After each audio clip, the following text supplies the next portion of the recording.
Сәлеметсіздер ме, құрметті көрермендер, айдарымызды көрүүгө шақырамыз.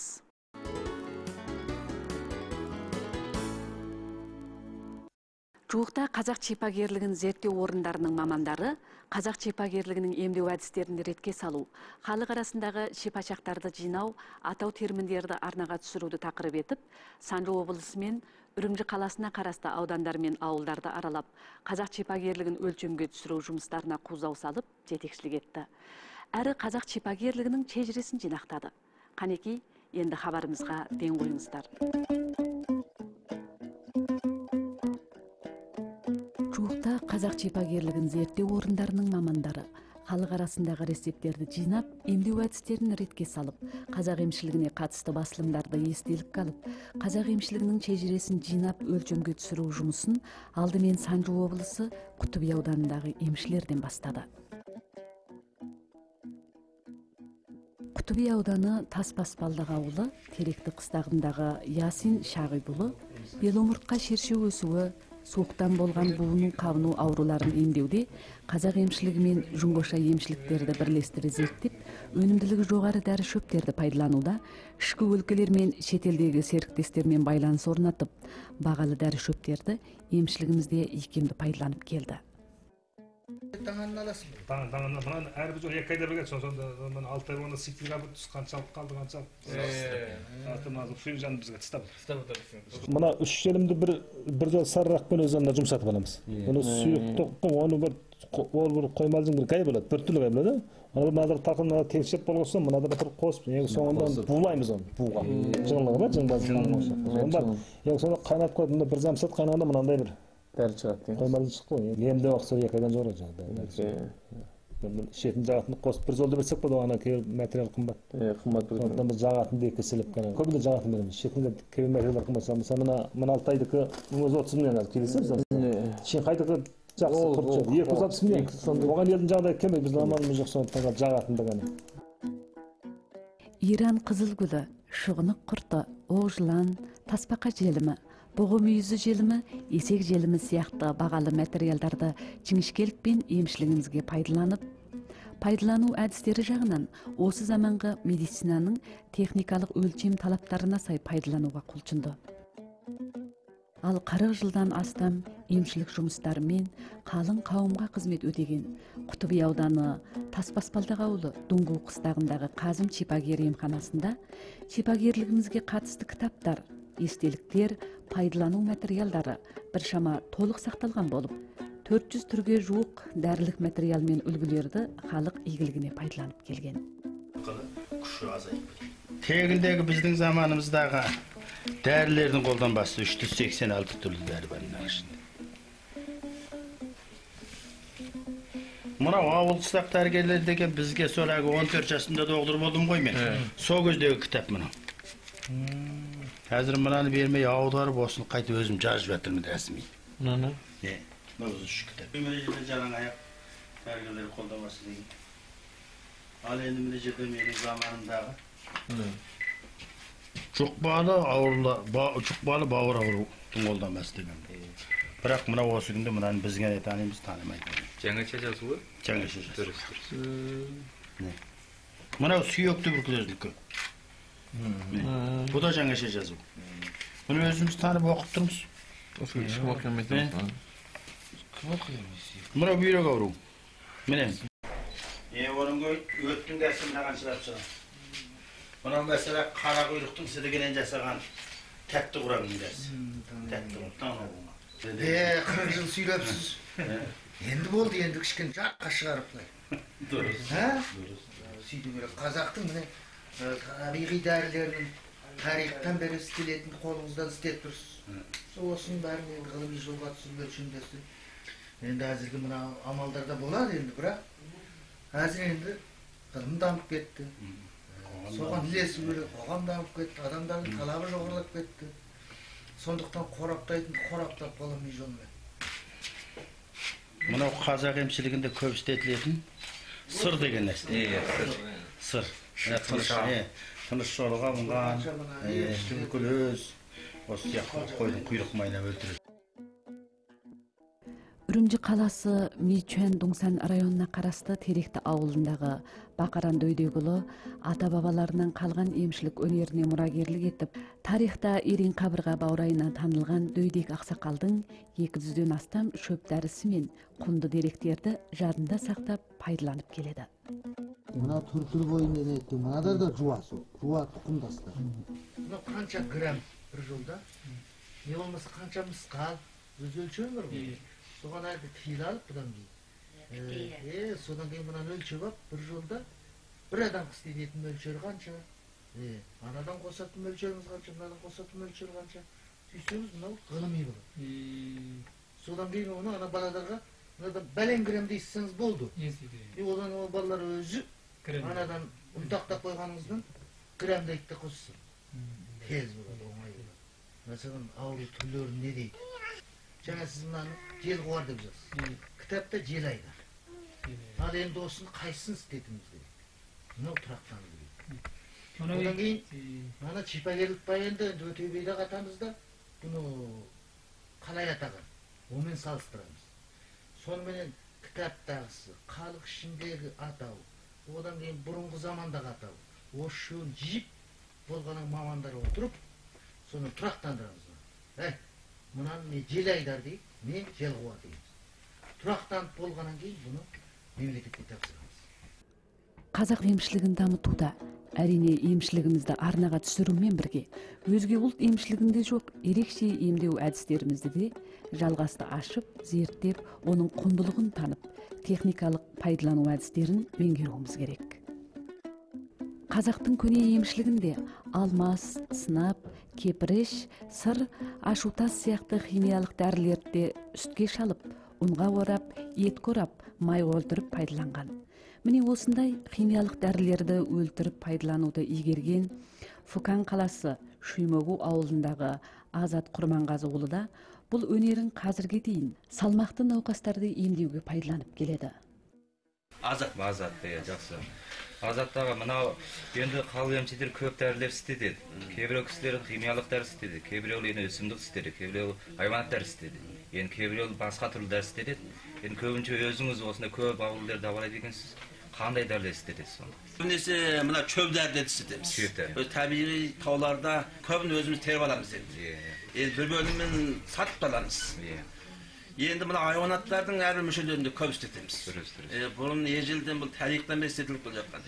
Енді бұрынғы бір кездерде біз ерте кездерде мына химиялық дәрілерді істеткенбіз. Біз айтқанда алмас, сынап, көкөт дейді. Бұнда біз көп уақыт істеттік. Бірақ енді қоғамның әзіргі заманға келгенде бұның бір бөлімін енді өкімет әзір істетпеуді дәріптеп тұрған енді. Сондықтан оның кейбіреуі әзір істетілмей жатыр. Бұрынғы кезде біз өте көп істететіміз. Бұның кейбір химиялық дәрілердің ерекшелігі өте жоғары. Мысалы, алмастардың өлшемін тауып істесеңіз, мына сүйекті, құрт аурулардың өнімі өте жоғары. Енді әзіргі заманда оны енді кейбір химиялық дәрілерді әдеттегі өлшемді істеткізбейді. Рецепті өзіңіз ектеп шығарасыз ба? Бұрынғы рецепттер. Рецепті біз жет атамыздан бері келе жатқан өзіміздің істету жолымыз бар. Мөлшерінде қанша рецепт бар сізде? Бізде енді біз неше түрлі түрлі дәрі істетеміз. Енді оның бәрін біздің рецептіміз деп пайдалануға келмейді. Бірақ енді ата-бабадан бері жалғасып келе жатқан, дегенде тарихтан бері келе жатқан, енді Ұлықпан хакімнен бері келе жатқан жалғасы дәрігерлік бұл. Дұрыс айтыңыз. Бұл енді содан бері келе жатқан естір. Жақсы дәрілерді береміз, адамды қуаттандырамыз. Одан кейін бүйрек әлсіз, бауыр ауру, осыған ауыртатын да біртілай көріп кеттім мен. Бұл рет ол зерттеуші мамандарымызға бір қанша шөп дәрілердің емдік ролы, пайдалану әдісі, жинап сақтау жағындағы өз әдістерін бүкпесіз әңгіме етті. Мынаны әдетте бізді қазақ мынаны көп істетеді. Негізden мынаны көп. Ыстыққа қайтарғанға, аш қалданға бірдеңе тұрып қалды ма десе, осының бәрін осыны көп. Оны біз алғанда сіздегі патенттеріңізді қорғап береміз. Сіздің патентіңізде болады, меншігіңіз. Бірақ оны ғылыми жолға түсіріп, міне докторлар келіп отыр, олар осыны ғылыми аспабымен тексеріп, ғылыми жолын өлшемін шығарып, одан кейін оны заводтан шығарып, бүтін халықтың денсаулығы үшін қызмет еттіруге, пайда келтіруге жұмыс істеп сонымен жүрміз. Одан кейін мына қазақ емшілерінің бір шежіресін істеудің бастамасы.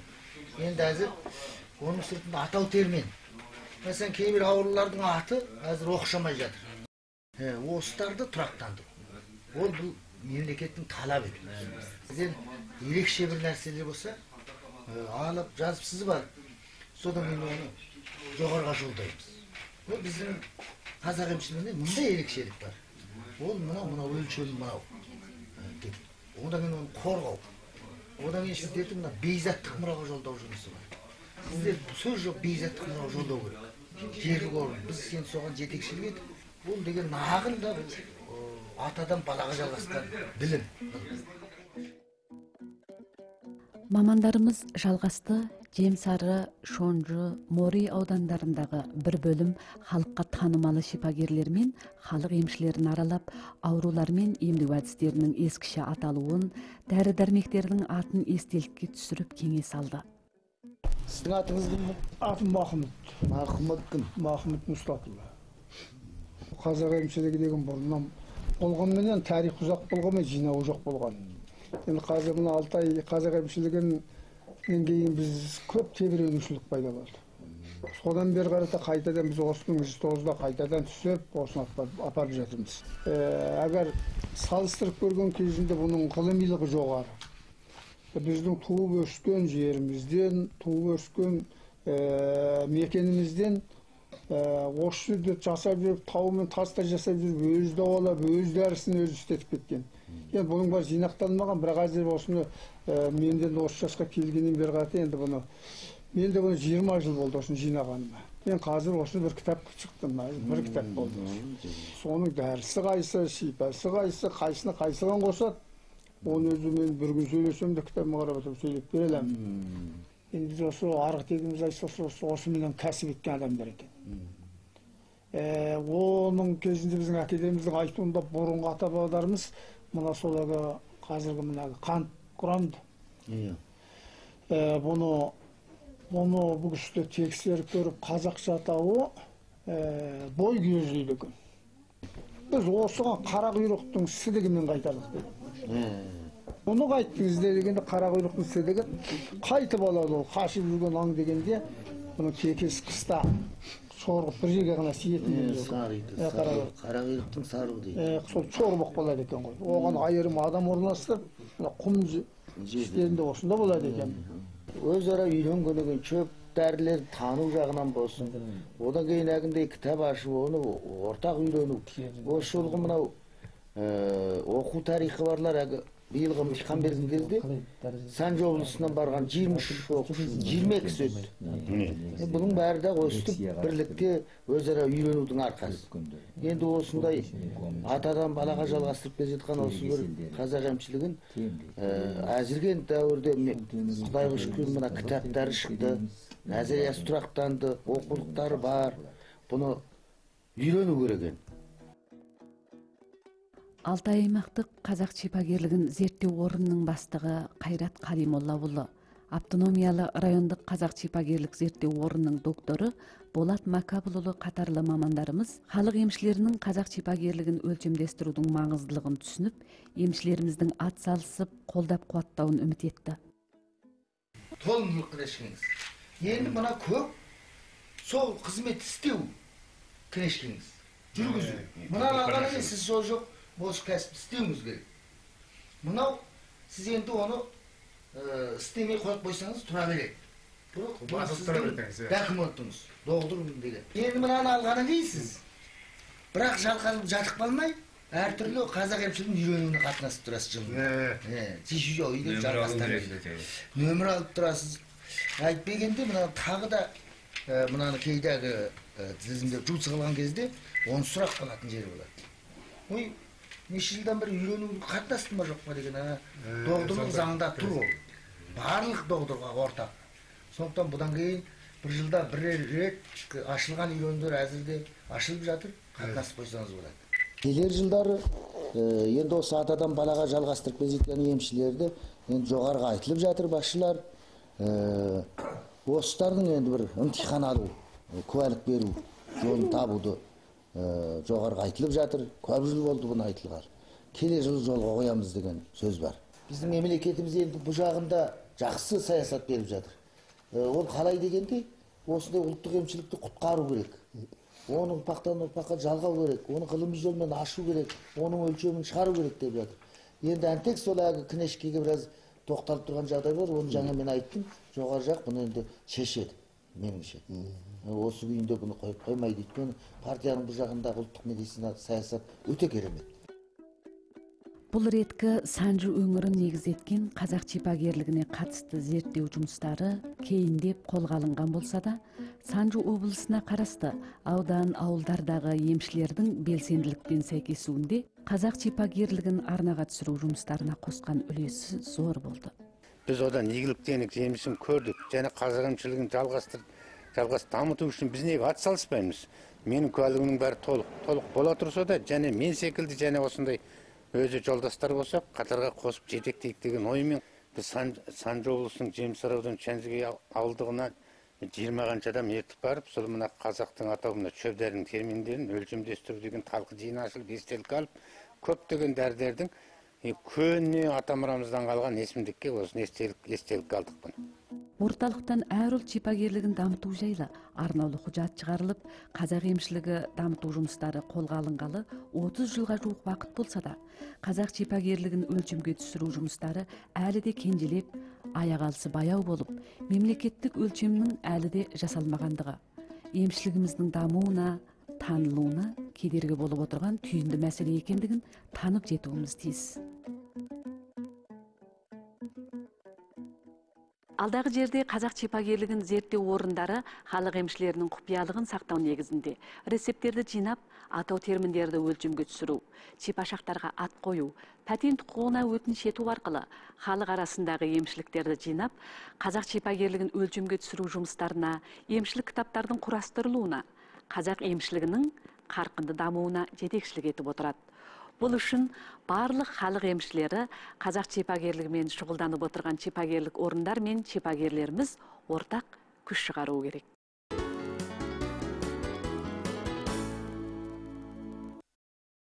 Бірінші желтоқсан дүниежүзілік әйдіс ауруынан сақтану күні. Халықаралық әйдіс ауруынан сақтану тізгіндеу орталығы биылғы 27-ші кезекті әйдістен сақтану күнінде аттанысқа келіп, әйдіс ауруын түбегейлі құртуға құлшынайық деген үгіт тақырыбын ортаға қойып, барлық халықты адамзатқа төнген қорқынышты пәлекетке қарсы тұруға үндеді. Енді әйдіс ауруынан сақтану күні байланысымен әйдіс ауруы жайлы кәсіптік мамандарымызбен өткізген сұхбатымызға назар салыңыздар. Әйдіс ауруы жер шарында байқалғалы 33 жыл болып, 2012 жылға дейін 34 миллион 200 мың адамнан осы әйдіс вирусы байқалған, яғни әйдіс ауруына шалдыққан. 2011 жылдан 2012 жылға дейінгі бір жыл уақыт ішінде 1 миллион 700 мың адам осы әйдіс ауруынан жанынан жұда болған. Бұрын соңды тарқалған әрқандай жұқпалы аурулармен салыстырғанда, адамзат тарихында адамдарға салған зияны мен экономикалық шығымы ең көп, қоғамдық зардабы ең ауыр жұқпалы ауру деп тұрақтандырылған. Енді әйдіс ауруы байқалғаннан бері мемлекетіміз болсын, автономиялы районымызда болсын, осы ауруды үгіттеу, сақтануды барынша кең көлемде дәріптеп келеді. Солайда енді осы бүгін енді көрермендерімізге осы әйдіс ауруы жөнінде тағы да ғылыми түсінік бере кетсеңіз, яғни кезекте осы әйдіс ауруын қалай танығанымыз жөн? Әйдіс деген дүние жүзінде күні бүгінге шейін ешқандай шипасы жоқ, өнімді дәрі зерттеліп жасалмаған, әрі медициналық жаңадан техника жоқ бұл аурудың ұрқын үзуге. Осындай бір ауру әліңгі шекім бұл аурудан сақтанып, сақтығы да жоқ. Шынын айтқанда рактан да қиын. Кейбір рактарды давалап жазуға болады, әпіресті болады. Ал әйдіске кіріптар болып кеткеннен кейін, бұл енді адам о дүниеге беттеп кетті деген сөз. Бұның жасырын кезеңі әзіргі халықаралық медицина мамандарын тұрақтандырған 7-8 жыл деп отыр.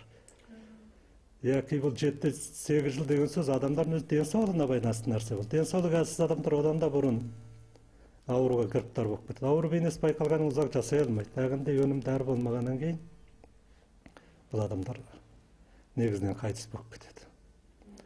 Енді жанұясына, қоғамға, жанашырларына үлкен қайғы, қасірет алып келеді. Енді сіз бұл ауруды өзіңізді айтып отырсыз, көрермендерімізге де аян ғой, қатерлі, өте жұқпалы ауру деп. Енді осы аурудың жұғымдалу жолдарына бір теңшкелей тоқталып кетсеңіз. AIDS ауру төмендегідей 3 түрлі жол арқылы жұғады. Бастысы тікелей жыныстық байланыс арқылы жұғады. Жыныстық байланыс арқылы жұғу салыстырмасы 70-80% басым орын иелейді. Екіншісі қан арқылы жұғады. Енді жақындағы жылдардан бері медицина ғылымның дамуына ілесіп, додырқандар жалпы бетті бір етістетілетін елестеткендіктен бұл мүмкіндік негізінен жойылды. Тек улы чегімдік тұтынатындар ғана ортақ ішпіріштеткендіктен осы бір-біріне жұқтырып алу мүмкіндігі бар. Енді үшінші таралу жолы анадан балаға жұғады. Бұл екі түрлі. Біреуі ана ауыраяқ кезде осы AIDS ауруын жұққызып алған аналар іштегі нәрестесіне жұққызып қояды. Енді бір бала омыраудағы кезде ерлі-зайыптылар AIDS вирусын жұқтырып алған болса, омырау сүті арқылы баласына жұққызып алады. Негізінен жұғу жолы осы. Жоғарыдағы 3 түрлі. Біздің ұлтымызда осы AIDS ауру жөнінде әлде бейғамдық бар. Бұл аурудың ауылы бізден алыс дейтін көзқараста жоқ емес. Ендеше осы біздің ұлтымыздағы бұл ауру жөніндегі жағдайы қалай, одан кейін жұғымдалу жолы қалай? Бұл енді әзір мен өз AIDS қызметімен шұғылданған өзін 15 жыл болып қалды. Осы барыста енді өзімнің тексеріп отырған көлемімде бұл ауру бар. Біздің ұлттарда, қазағымызда, әйелдерде де, қыздарда да, ерлі-зайыптыларда да бар. Жасырып ұялып отырған менен бұны ашық айтпасақ болмайды.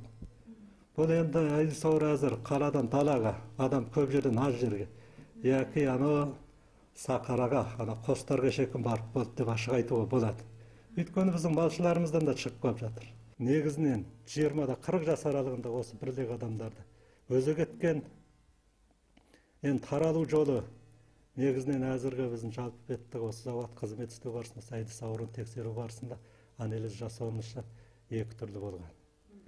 Бірінші түр аз санды ерлі-зайыптылар бірінің көзіне бір шөп салған, сол арқылы суық жүріске, зинақорлыққа, ойнасымен бірге болуға, көңілді ұстауға бұйырған. Осындай жаман әдеттерді өзінің жастық жағының бір көңіл ләззатты жағы деп бір жаман идеяларды қалыптастырып алған. Сондықтан да ойламаған жерден AIDS ауруын жұқтырып алған. Осындай адамдар үшін аз санды адамдар. Енді бір бөлім, енді той жасамаған жастарын жұқтыру жолы ол өз алдына бір бөлек.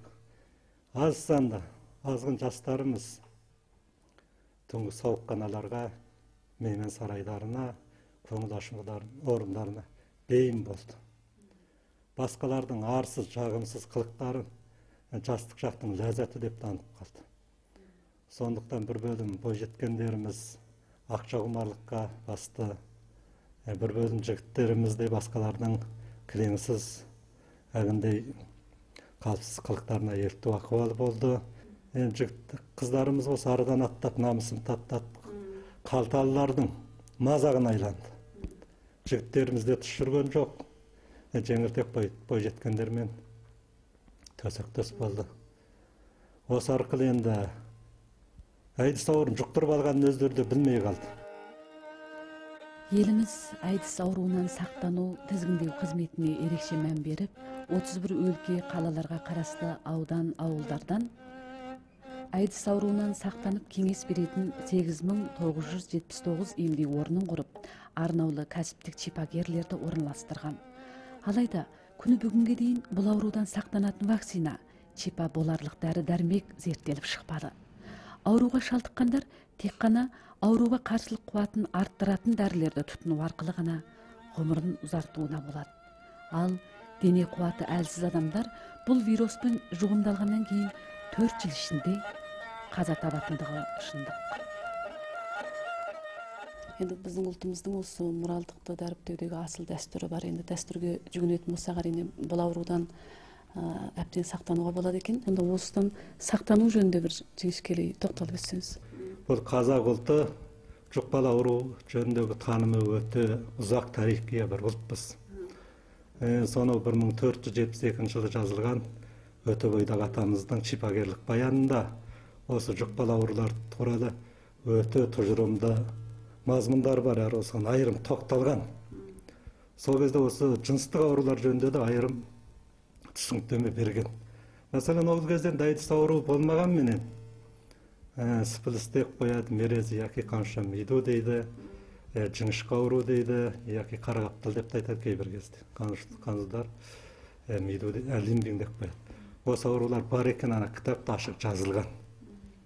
Сонымен бұл аурудың ұлтымызға тарап кетуінен, ұрпақтың сапасызданып кетуінен, қан арқылы ұрпақтан ұрпаққа осы жұғымдалы аурудан таралып, барлық ұлтты ойрандап кетуден сақтану үшін, сол кезде Өтебайдағы атамыз Ақ Орда ханы Ажы Жәнібекке өтініш берген. Осы жұқпалы аурулардан сақтану үшін бұйрық түсірткен. Бұл бұйрық өте қатаң болған, оны дүрелеген, ат жапан айып салған, бетін қаралаған. Осы арқылы осындай кіреңсіз жайттердің алдын алған. Мәселен, енді бір әйел адам бір өзінің жары емес басқа біреуін басып қосып қойса, оның үстінен қояйдаған жазалап. Оның кейін 40 күн оғашалаған. Енді оғашалаған деген кірәнтіл деген нәрсе әзір заман ғылымында да бар. Бұл енді бұрынғы заманда ата-бабаларымыз бұл нақтылы ғылыми пайдаланған деп айтуға болады. Сол кездегі енді ата-бабаларымыз бірі осы жұғымды ауруларды шектеу болса, екінші жақтан мұрадылыққа, әдептілікке, ибалыққа тәрбиелеу. Осы арқылы барлық кейін ұрпақтардың таза, пәк, мұралды болып өсіп жетілу үшін осындай әдемі шаралар бекіткен. Солайда осы кезекте осы аурудан сақтықты күшейтіп, қалай сақтану дейсіз? Әркім өзін өзі мықты ұстап, мұралды өлшем етіп, ибалы, әдетті болса, өз жарын ерлі-зайыптылар өзінің қосағын сыйласа, сол жүрістен аулақ болса, зинақорлықтан аулақ болса, бұл аурудан да аулақ болады. Екінші жолы, енді біздің әзір жақын заманнан бері осы әртүрлі аурулардың көбеюіне байланысты медицина саласында той жасайтын жастарды алдымен некеленудің алдында шоқым тексерту белгілемесі бар. Соған құрмет етіп жастарымыз шоқым некелену алдында өздігін тексеріліп, соның кейін бар. Қызыл қағазын алу керек, келеңсіз жағдайлар болса медициналық кеңес алу керек. Енді ерлі-зайыптыларымыз болса ұрпақтық, олардың алдында ана балалар ауруханасында яки жоспарлы отқа жетекшілік ету идарасына барып өз денсаулығын тексертіп, толымды болғаннан кейін барып ұрпақты болудың жайын қарастыру керек, бұдан сақтану керек. Оған әзір бүкілдей бұған енді ақысыз пұлсыз қызмет істейді елімізде. Ақысыз кеңес береді, сақтану жолдарын айтады. Енді үшіншіден бір бөлім абайсызда оғаш басып алған адамдар болса, өзінен өз күмәнданса, онда шоқым аурудан сақтану тізгіндеу орталығына барып, өзін тексерту керек. Алда-жалда абайсызда осы ауру байқалып қалатын болса, дүзде-дүз оның атағы абырой қорғалады, құпиялық сақталады. Ол жөнінде мемлекетімізде халықарада да медициналық заң бар. Оларды әшкерелеуге, қоғамға жайып айтуға болмайды. Басқа аурулардың қай-қайсында да мұндай заң жоқ. Мәселен, анау қан басым, мынау өкпе екен, мынау ревматизм екен деп әдетте айтыла береді. Бірақ күні бүгінге шейін анау AIDS ауру екен деп айтылған сөз жоқ. Мұнда бірден бір себеп, бұның құпиялығы дүзде-дүз сақталып отыр. Бұл күндері медицина мамандары AIDS ауруынан басқа да 22 түрлі аурудың вирусы қалыпсыз жыныстық байланыстан жұғымдалып, адамдардың ұрпақты бола алмау, бедеулік, күрделі әйелдер ауруы, 7 түрлі жұқпалы бауыр қарыну ауруына душар ететіндігін дәлелдеп отыр. Сондықтан да барлық қоғам мүшелері аттанысқа келіп, мұратты, мұралдылықты дәріптеп, нәпсі құмарлықты қатаң шектеп, өз атақ абыройымызды қорғап, ұрпағымыздың сау денелі, тәрбиелі болуына күш салып, нашар әдеттерден аулақ болайық. Құрметті көрермендер, осымен хабарымыздың кезекті берілімі аяқталды. Келесі кездескенше сау болыңыздар.